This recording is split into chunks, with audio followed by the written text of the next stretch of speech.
Right, I'm Pete Frost. I'm from Natural Resources Wales and I'm their Senior Urban Officer.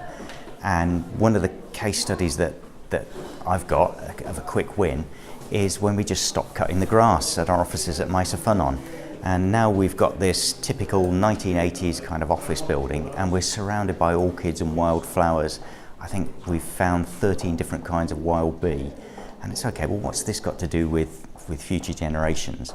We're finding that people that work there are happier because they've got views out over green space, and there's reams of evidence to show the importance of having regular contact with green space for your physical and mental health. In fact, there was an estate in Chicago where when they removed the trees, they found that domestic violence rates went up.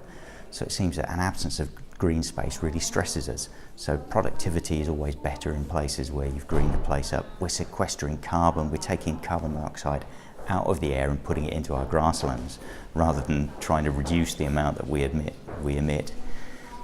Increases in productivity are obviously good for the economy of Wales.